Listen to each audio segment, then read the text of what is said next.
So welcome everyone who joined us. أهلا ومرحبا بكم جميعا. دائرة الصحة العامة بأوتوا ترحب بكم. Ottawa Public Health welcomes everyone, and we really appreciate having Sadiqa Basiri with us today. She will talk to us about family doctors and pharmacies, and following her presentation yesterday on the general information about healthcare in Canada. Sadiqa Basiri works in Ottawa Newcomer Health Centre, and she provides healthcare services, mental health services, and language support to refugees and immigrants. Welcome, Sadiqa. Well, thank you so much, Heidi, and thanks for having me. So let's get directly into our today's session. So today we will be covering quite important information about healthcare providers and the pharmacies. We'll be covering, I'll tell you a little bit about MHN, the Multicultural Health Navigator, which is one of the programs operated by Ottawa Newcomer Health Centres, which Heidi introduced in the beginning. And then we'll talk about the roles of primary healthcare providers, healthcare service facilities, why to have a family doctor or a family nurse practitioner, and how to find a family doctor or a family nurse practitioner. And then we'll talk about a pharmacy and pharmacist, also the way you could use our services, so the referral process for us, and I will have at the end some resources that you could look into it.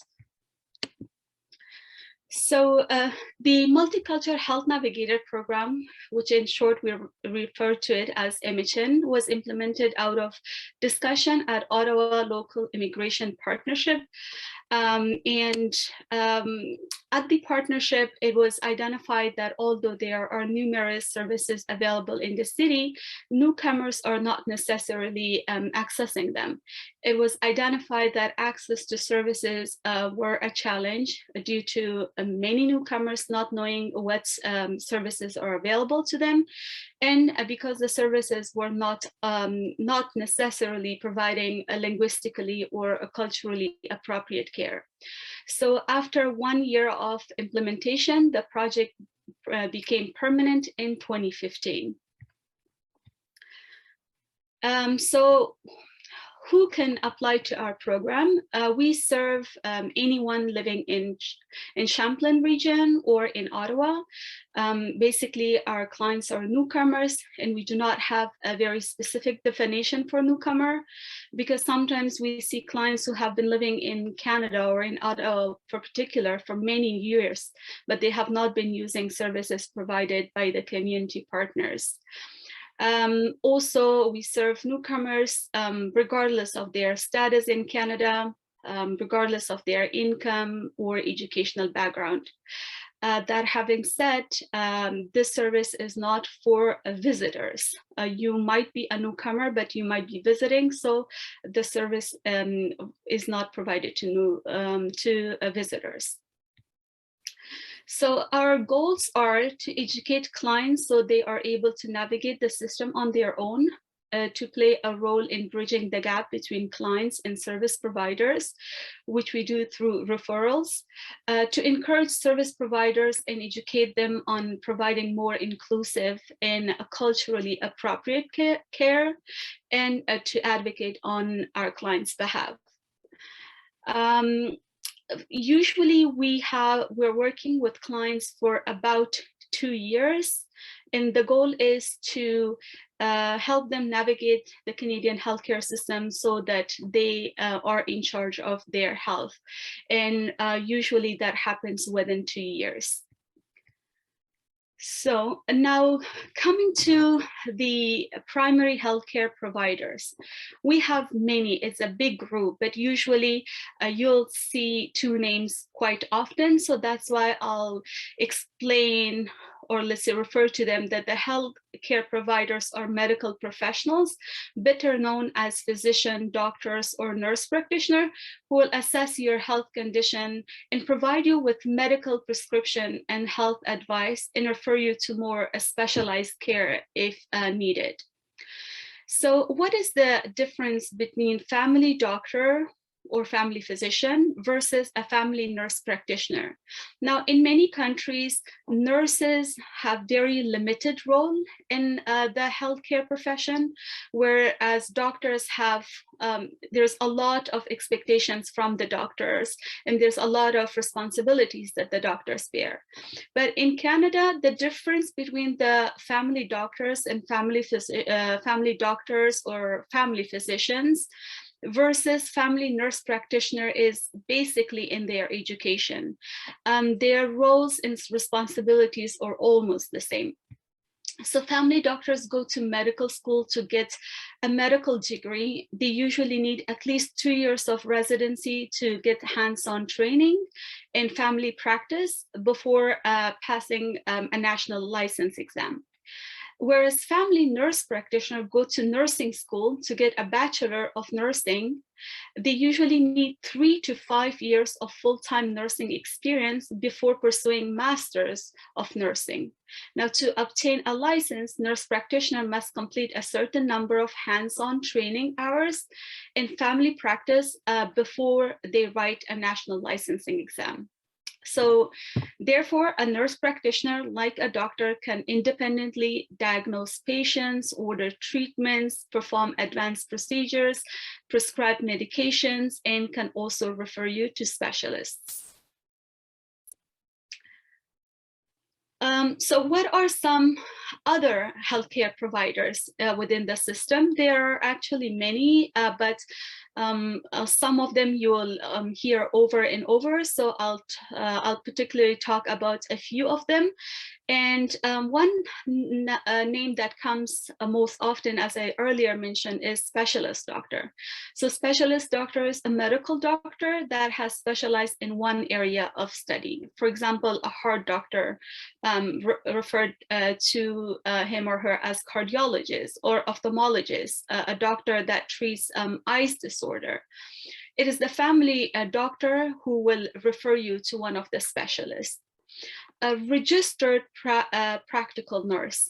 Now, earlier we said practical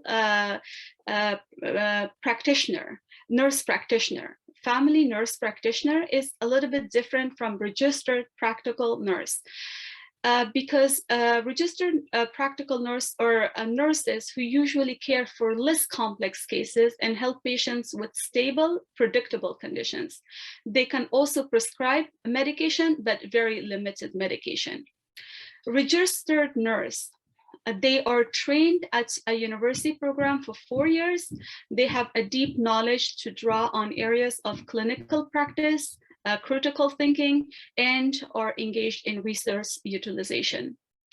And medical office assistant, MOAs, these are fabulous people, because these are the people who will meet you first and will connect you to your family doctor, and will also look at your charts, look at your next appointments, will give you calls to make it to your next appointments, and will keep your all clinical records.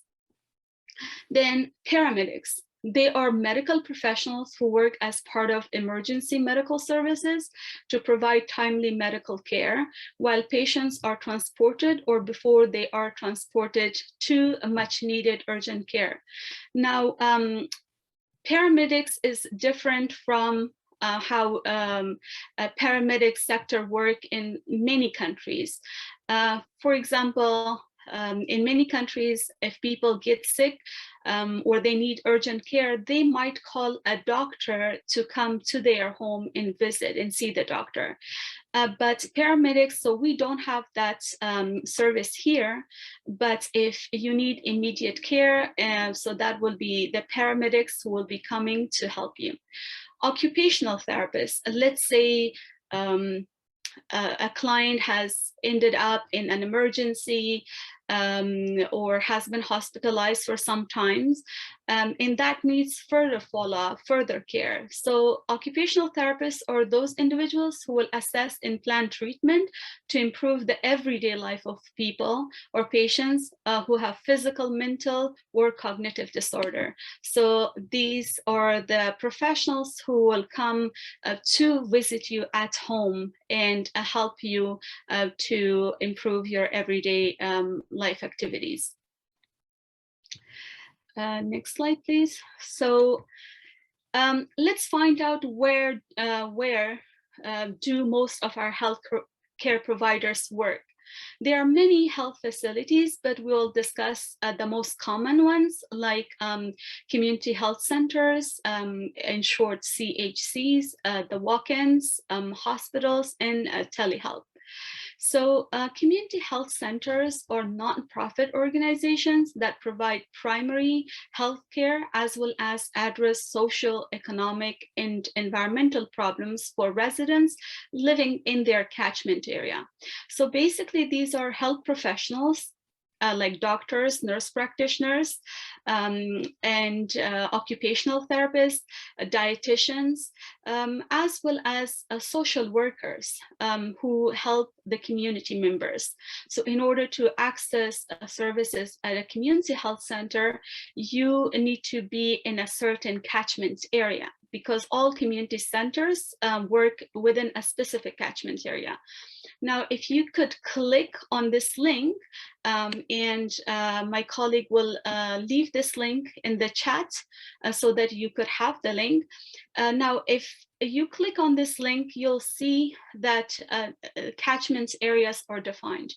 In Ottawa, we have about 7 community health centers, and I don't know, probably 6 or 7 other resource centers where the community health center community members could visit and get help.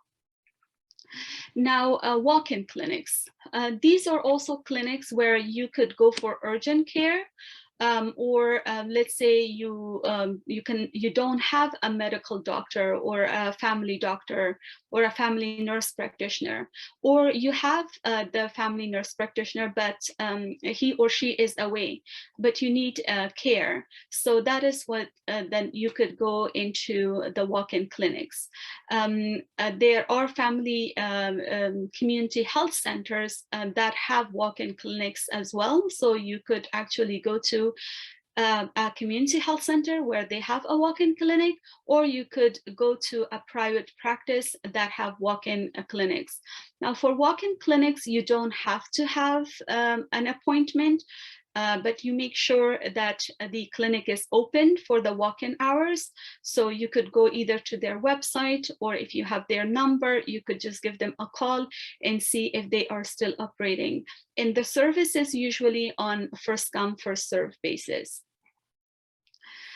Next will be the hospitals. So a lot of primary healthcare providers will be in the hospitals because hospitals are large institutions that have specialized healthcare professionals in equipments.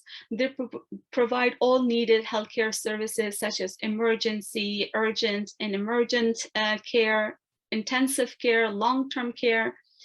Anyone who has any kind of illness or injury or emergency that cannot wait for family doctor appointment, or the family doctor is on leave, just like as I said earlier, or they cannot even find a walk-in clinic, so they could definitely visit hospital. But remember, there could be some cases where you cannot even make it to hospital. Let's say in severe illnesses or critical conditions, like one cannot breathe, or someone got a stroke, seizure, or is going through excessive bleeding. So in that case, you call 911. Sometimes your primary healthcare provider will send you to hospital to see a specialist for treatment or an appointment, or your family doctor or a family nurse practitioner will send you to do some kind of some kind of checkups. For example, you do ultrasound or x-rays. So if you were asked to view hospital, go to the registration with appointment card or letter and a picture ID to be registered at the hospital before heading to the appointment. And if you are going, let's say, the second time, so for the second time, you don't have to register.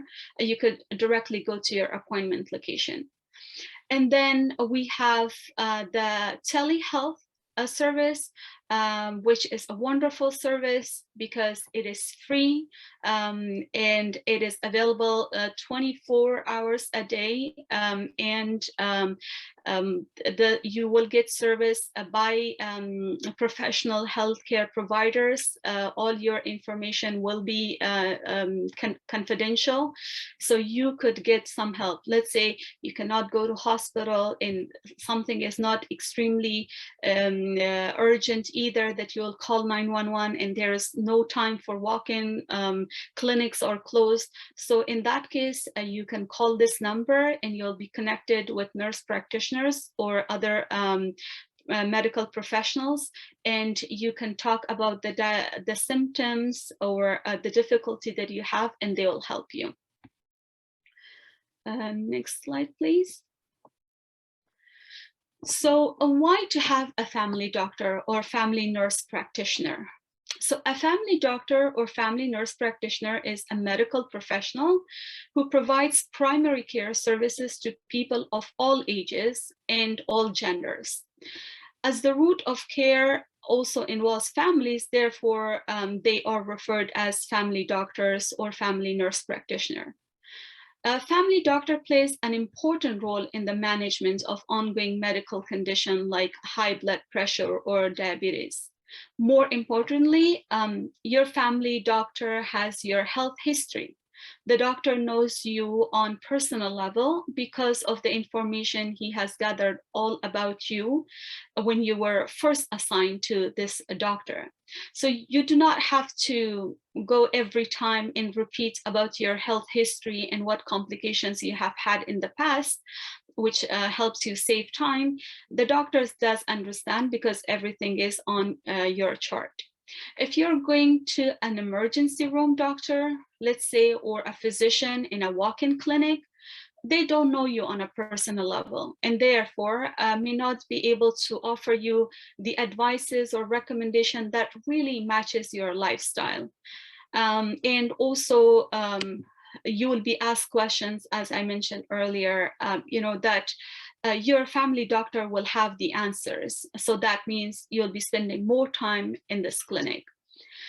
And then a family doctor treats the patient as a whole, not just their physical symptoms. So they provide care that takes into account a patient's physical, psychological, and emotional well-being, and offers care and recommendation that are tailored to you, your lifestyle, and your values. In a nutshell, your family doctor have all your health-related information. They can make referrals for you to get special medical attention when you need it. Thank you. Next slide, please. So now, how to find a family doctor or a family nurse practitioner? There are many tools that you can use to find a family doctor. The first approach will be the Healthcare Connect. So Healthcare Connect, you could visit their website. They will connect you to, they will help you find the family doctor. They may need some information regarding your health card. So if you click on this site, they will ask you for your OHIP. You need to have an OHIP card in order to access this. And also you're going to put your expiration date and full name, and then you'll be connected to a primary care provider. But remember that it will take some time, because sometimes, depending on the availability of doctors in the location that you are looking for, you might be waiting for some time, sometimes even months. So Multicultural Health Navigator program is the program that I have been working with. And this program helps you find family doctors and connect you to multiple services, but also in our program, expect a wait time because again, we're grateful that we have a big number of clients that we are working with. But at the same time, we know that we do not have a lot of family care providers that we could connect our clients to. So there will be a bit of wait time. Your next option could be social workers and settlement services. So if you have a settlement worker or a social worker, they can also help you. They can also help you with your settlement needs, but they can also help you find a family doctor or refer you to a clinic where they could help you, or to have your family physician or family nurse practitioner. And then the final option will be Google. Yes. So try to put some keywords like doctors accepting new patients or doctors taking new patients, and then put your area code number or city, like in Ottawa. And then, so here are some tips I would like to share while you are looking for a family doctor or family nurse practitioner. Check if there is family doctors in your area. For example, if they are close by, so that's good, then you can access them at any time. You can walk into clinic or call a clinic to register yourself, and you should take your health card. And once you're registered, then they will give you a call to come for the first meeting.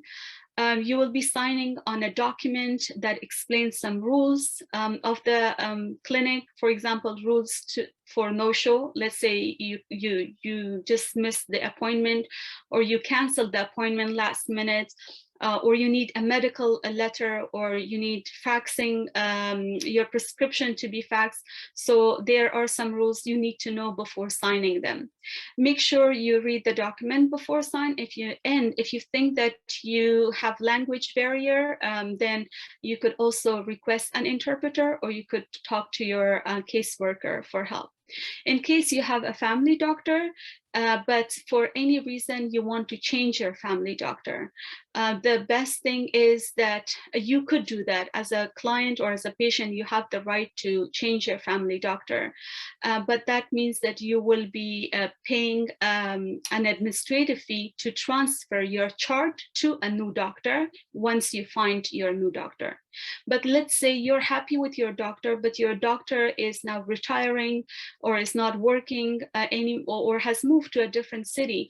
So in that case, the clinic will either assign you to a different family doctor, or the clinic will directly transfer your file to a doctor that you choose, because now it is the family doctor that is leaving. It's not you that is deciding to leave. Remember, in case you want to change your family doctor, for whatever reason, it is extremely difficult to find a family doctor, especially around this time. So just something to note. Then now coming to pharmacy, or Heidi, we can also take some questions before the pharmacy. I talk about pharmacy, however you choose, or the clients, our audience like. What do you think? Yes, I think someone was asking about what's the difference between health card and IFH. Oh, okay. So the next part of the presentation will be pharmacy and how to access. So let's answer to some questions here. So yesterday we had a whole presentation about the Canadian healthcare system. We did talk about it, but for short, OHIP is the health coverage or your insurance that is covered by the state of Ontario, by Ontarian government. And that is given to the permanent residents or people who are residing in Ontario for at least 3 months, or in 12 months for at least 5 months. So they will have OHIP. And then IFHP or IFH, it is a federal health program. And this program is given to newcomers, and it is valid only for 12 months. So as a newcomer, you could use this, this coverage anywhere in Canada. It is not restricted to one state or a particular city. And there is difference between the coverage, what is covered with OHIP and what is covered with IFH. So IFH has some benefits because within that first year, you will have most of your drug will be covered, your medication will be covered. You can use ophthalmologists. You could definitely go for to see a dentist. But these are not the services that are covered by OHIP. So with OHIP, you could definitely see doctor, do surgeries, do your blood test, everything that IFHP covers. But again, you have to pay for your medication. If you want to see a doctor for your eyes, you have to pay for it. And if you have dental issues, you have to pay for it. Those who have IFHP, we always recommend that they definitely look into what their plan offers and get advantage of that. You have a family physician and you want to transfer to another family doctor. Now, in this case, first of all, you need to find a family doctor where you want to transfer. And it's not, you will not be asked why you are transferring to another doctor. And as a client, it is your right to transfer, but make sure that you have found your doctor and that doctor has accepted you as a new patient. And once this is done, then you go to your first doctor and you say that I want to transfer my chart or health record to this doctor. So you present the fax number and the contact information of that practice, and then your doctor will transfer all your record to your new physician. Thank you. And I'd like also to alert everyone that Sadiqa can also speak Pashto and Dari. If you like to address your question in these languages, you can also go ahead. پښتو دری باندې هم غږیږم نو که چیرې تاسو سوال ولرئ نو کولای شئ د معنی پوښتنه کړئ ما به لسان فارسی هم صحبت میکنم اگر شما سوال داشته باشین که ما به دری بر شما پاسخ بدم لطفاً بفرمایید. تسمعيني؟ نعم تفضل. لو سمحت لو بدي اتحول من دكتور عائلة دكتور آخر كيف الطريقة؟ إذن هي بتقول لك إن قبل ما إن أنت تحاول إن أنت تاخد الملف بتاعك من الدكتور الحالي إن أنت الأول تتأكد إن الدكتور الجديد طبيب العائلة الجديد قبلك. قبل إنه قبل لأن إن أنت تجد دكتور عائلة يقبل الملف مش سهل، فإن أنت الأول بتتكلم مع الطبيب الجديد وإن هو يقول لك أيوه هقبلك، فبعد كده بتروح تكلم الدكتور الحالي وبتقول له إن هو يعني يعمل عملية إرسال الملف أو الفايل بتاعك عن طريق الفاكس وتاخد الرقم بتاع الدكتور الجديد وتبعته له. بارك الله فيك.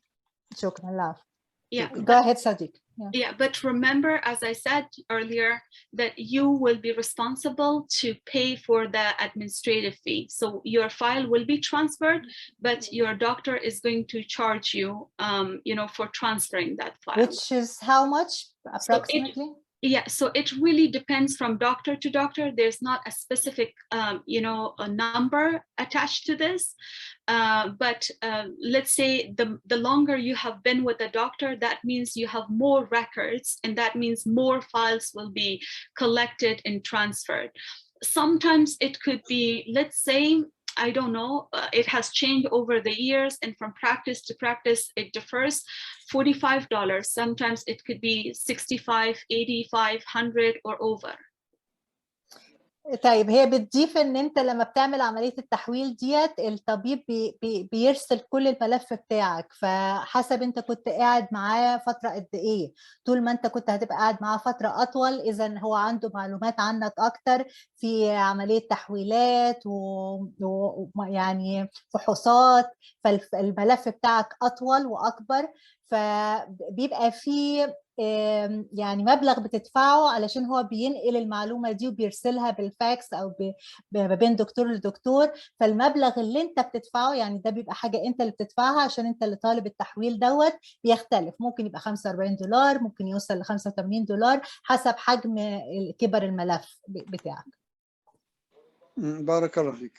شكرا. طيب هل في أي أسئلة أخرى؟ If there is any question from anyone else, you can also raise your hand, your virtual hand, or put it in the Q&A. So far, I don't see any questions, so maybe you can go ahead. Okay, so now we'll go to, do you mind changing the slides for me here? Yes. Sure. So we'll go to pharmacy and medication. So let's say you have a family doctor who has prescribed you some medicine to take. Where to go for to have your prescription? So you'll be mostly seeing pharmacists or pharmacy technician or assistants. Now, a pharmacist is a medical professional who dispenses prescribed medication at the pharmacy and is your main source of information for all your medication information, instructions, and questions. If you're taking the drug for the first time, the pharmacist will help you understand how often to take the medication, how to take it, and what to do if you show extreme side effects. Therefore, I'll talk about it a bit later in details, but try to also stick with one pharmacist or one not particularly pharmacist, but pharmacy, because then your doctor will always send, if you are assigned to a particular pharmacy, your doctor will directly fax to that specific location where you could just go and pick your medication. So the pharmacy technicians or assistant, that's a person who works under direct supervision of a licensed pharmacist. And their duties include dispensing medicine, administrative duties, and at the pharmacy, they could also direct you to the pharmacist if they have any questions or if you have any questions. Next slide, please. So show your service provider your coverage. So when you are going to see your doctor, you should take, if you are a newcomer and you have this IFH document, you should take this document with you. Or if you have been living here for a while and you are on Ontario work benefits, so then you will have Ontario Works drug card. So definitely take that card. Or if you have any private insurance, then you could take whatever you have. So that way your doctor will see what kind of coverage or insurance you have and will also prescribe you the medication that is covered. Once the service provider has given you the medical prescription, ask if you have any questions before you leave. And the doctors do appreciate to listen to your questions and address them before you leave. So don't be shy about that. Then go to the pharmacy that is closest to your home. And while accessing pharmacies, you don't need to book an appointment. Take with you all your medical prescription and also your insurance card or any other coverage that you may have. This is very important if you're going to that particular pharmacy for the first time, because they don't have your information. But when you go for the second time, they will check your name in the system and they could directly pull out that all the information that is associated with you, like all your coverage. So if you need interpretation, then try to have an interpreter with you. And let's say you don't have an interpretation service, like no friend could help, then talk to your caseworker. The caseworker will be happy to find an interpreter for you. Next slide, please. So once you are at the pharmacy, usually the pharmacies are in large stores, so they are usually located to the back of the store. Bring your prescription at the pharmacy's front desk, or there would be a designated area where they say drop your prescription. So you present your prescription with the documents that I mentioned earlier, that especially the IFH, because that covers your drug or any other coverage that you have or license that you have. Once your prescription is taken, you'll be asked to wait, usually 45 minutes, 1 hour, and sometimes more.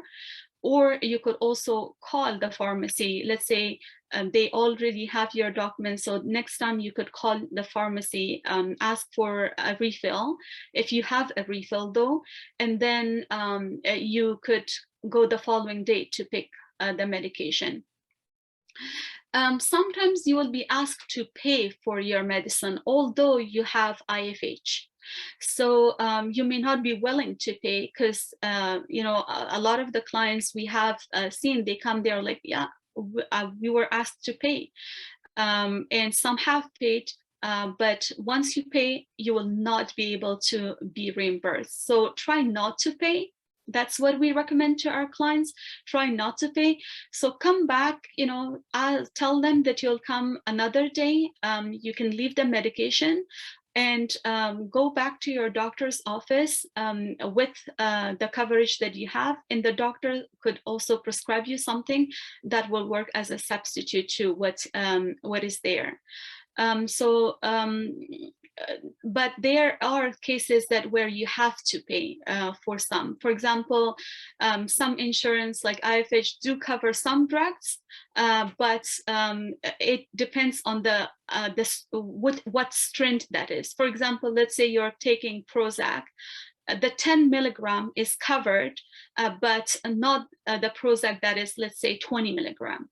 So then your doctor might, you know, prescribe you the same medicine, but 10 milligrams with a larger number or a bigger amount, so that you can take 2 pills instead of 1 pill. And also there are some medication that they are different generic names, but because of that generic name or that brand name, they may not be covered, but then the doctor could give you a different medication. So next, what is important is understanding what you get on the medication that you get. So we'll go to the next slide. And this is very, very important, and that is reading pharmacy labels. So these are stickers which has all your information, that has the information about your pharmacy, and it will also help you understand each step what you need to know. For example, most important information that is printed on these pharmacy labels will be your name, any demographics, your doctor's information, your pharmacy information, your drug information, instructions on how to use, and expiration of the medication. So this make sure that you do not change the bottles of your medication. Sometimes you might think that, okay, it's a good idea to shift pills of one bottle into another because that bottle is larger or smaller or whatever makes you shift. That means that you are shifting the medication from one bottle into another, but the information is not valid anymore unless you also remove the label so that you know exactly what you're taking. The other important thing to remember is that sharing is not caring. Sometimes some clients might tend to share their medicine with another family member. So that is not recommended, definitely not recommended, because again, what is not prescribed by a family doctor or a health professional could actually probably might fix one thing, but will cause a lot of damage to the person who is borrowing or taking the medications. So try to never share your prescription medication with anyone at any time. And there's a lot of information that I shared, I know, but let's say you need any information or you want to access any of the services when it comes to your healthcare, you could contact our organization. It's Ottawa Newcomer Health Centre. You could visit the website. And our services are specifically designed for newcomers. We do have interpretation service, so we make sure that our clients, when they are meeting with specialists, and if they need interpretation, we assign them an interpreter. And if they are looking for a family physician, cannot find one, although we work with the client to look for a family physician, but we could definitely help if we have list of the doctors who are taking new patients, so we could directly connect them. You, in order to connect to our services, you could go to our website and click on the link. The link will be in the chat box. So you can click on this link and you could self-refer, or you could ask your caseworker to refer you to our program. Let's say we do not provide or offer any services that you need. In that case, we'll try to connect you with other community partners. And at the end, there are some important numbers to remember. Also on our website, there's a lot of tips and tricks. And also we have developed a cheat sheet, of which we always recommend our clients to put it on their fridge, so whenever they need some kind of information, they could go to that. Definitely go ahead, download that, and try to always stay healthy. All right, so now if you have any other question, I'm happy to take those. شكرا لك صديقة. Thank you so much. If you like to ask more questions or any parts were not clear enough, you like that we repeat in English or in a different language, we can also do that. إذا كنتوا تحبوا أن نعيد أي من هذه المعلومات بأي لغة أخرى باللغة العربية أو الإنجليزية، ممكن أن تطلب إعادة أحد الفقرات أو أحد السلايدز. قد تكون فهمت بعضا منها والبعض الآخر لم تفهمه، من الممكن أن نعيد لكم إن شاء الله. Sadiqa, I have a question. I'd like to clarify one thing on behalf of everyone here. So you have asked them to contact your health center if they are have any of these services, the need for any of the services you have mentioned. But I wonder, anyone can actually contact you regardless of the address, of the geographical address, or they are supposed to be like contacting the nearest health center to them?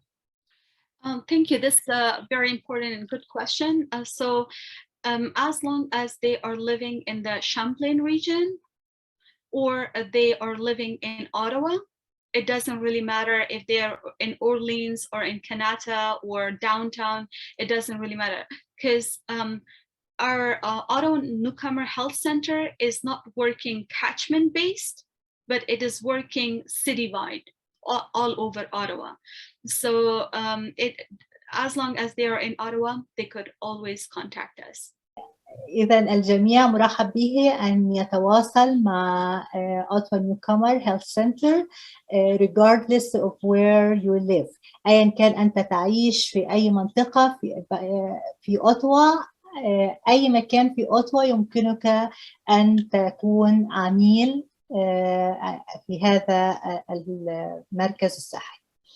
وهم يقدمون خدمات الترجمة، خدمات المساعدة، الترجمة مع الطبيب أو مساعدتك في التواصل مع طبيب معين والحجز لك.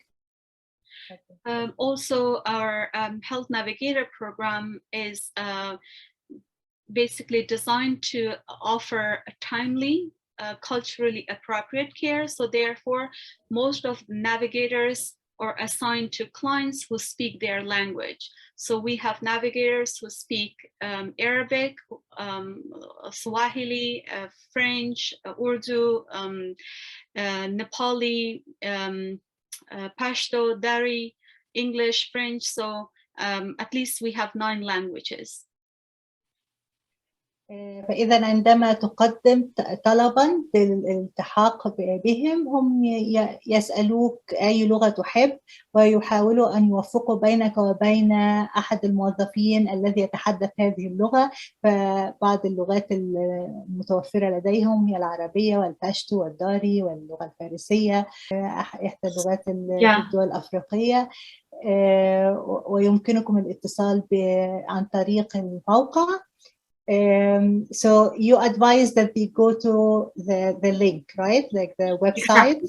Yes. So they could self-refer if, say, you know, I'm self-referring, and then they put their information, contact information.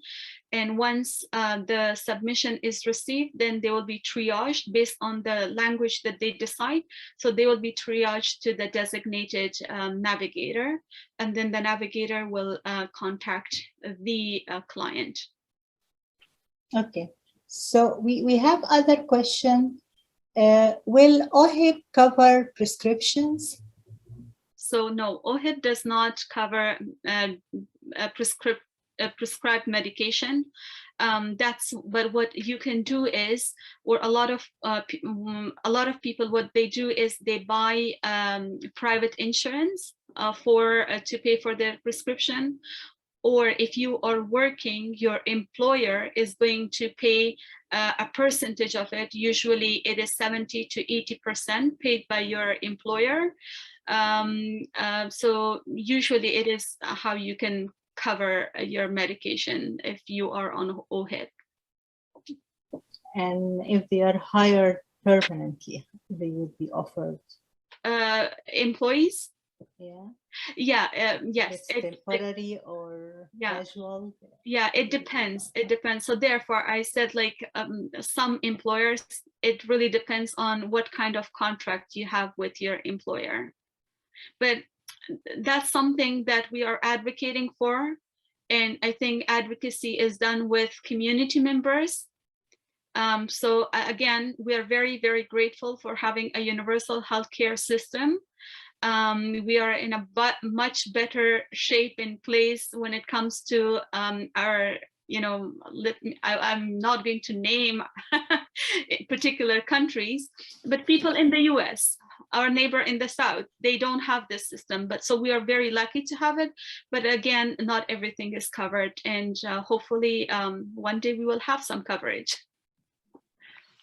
إذا الإجابة لا، أوهب لا يغطي العلاج، ولكن هي تقول أن مقارنة بالدول الأخرى أوهب ممتاز جدا في تغطية باقي الاحتياجات.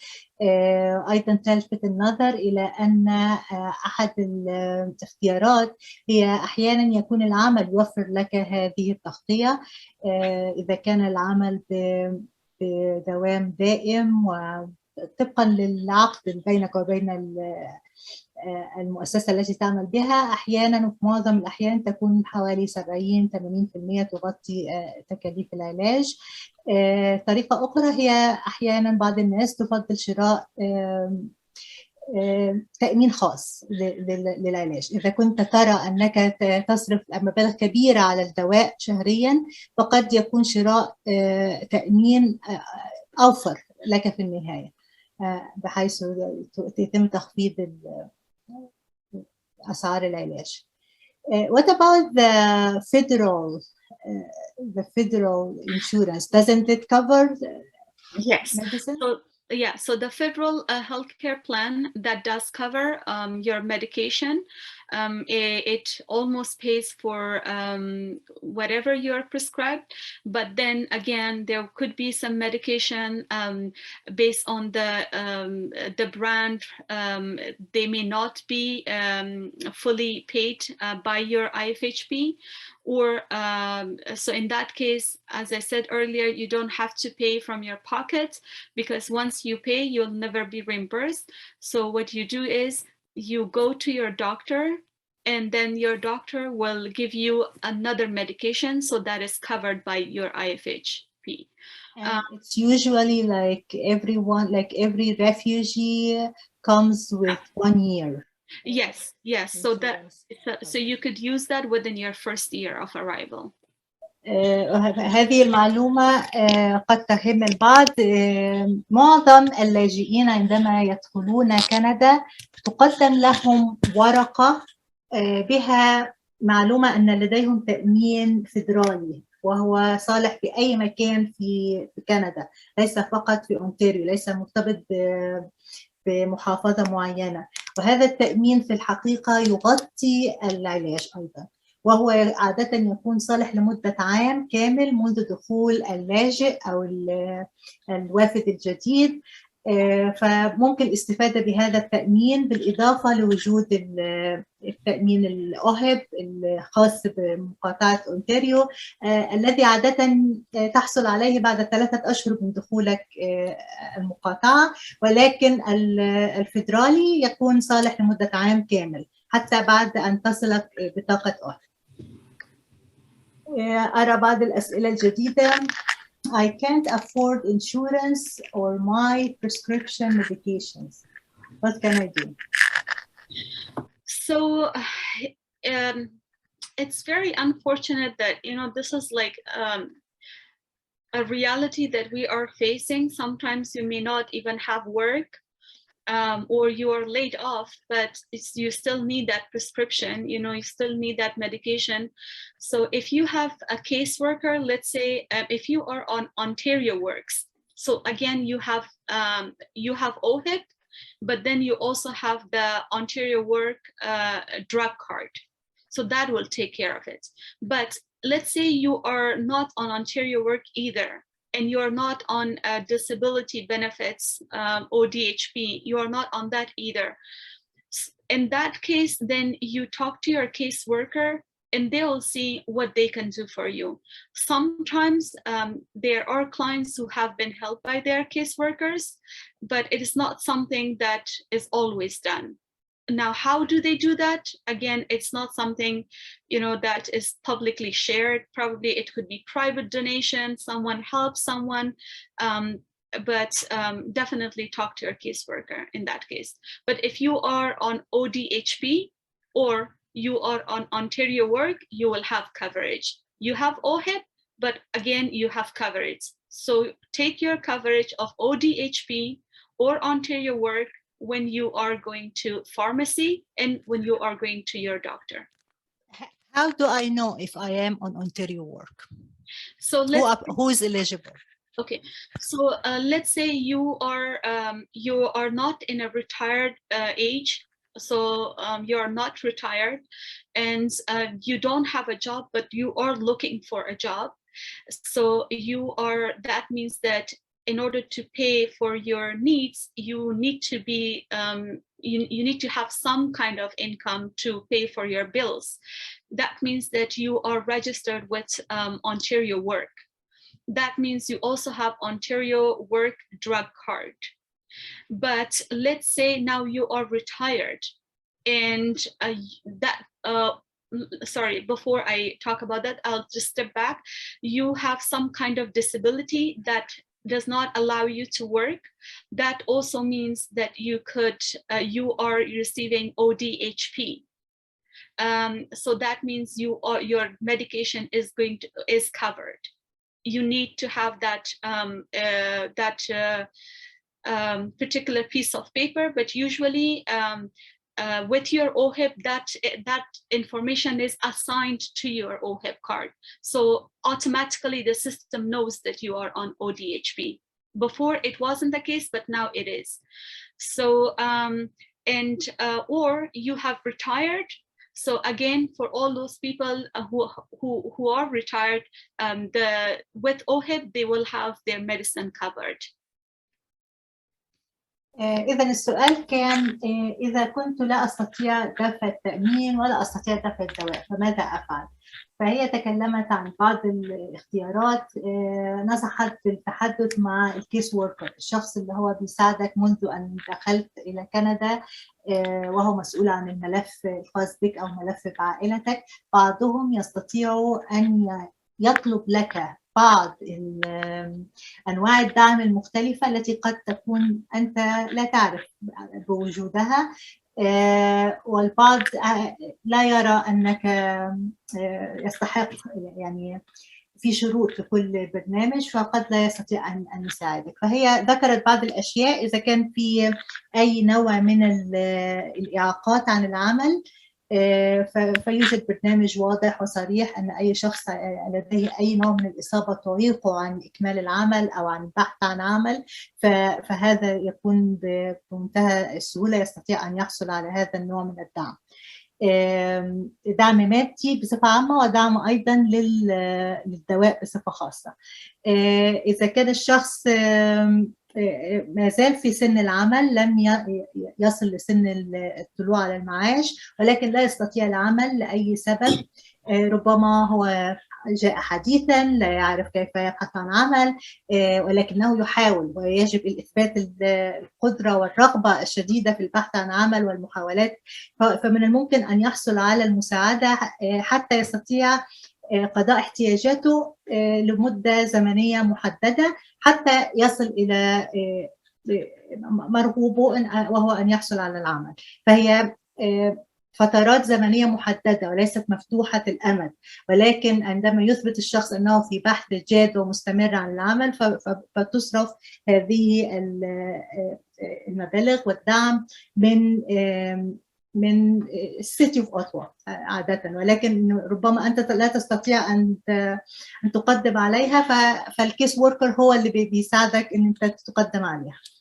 وممكن أيضا أن أنت تحاول التواصل مباشرة من خلال المواقع والأرقام المنشورة.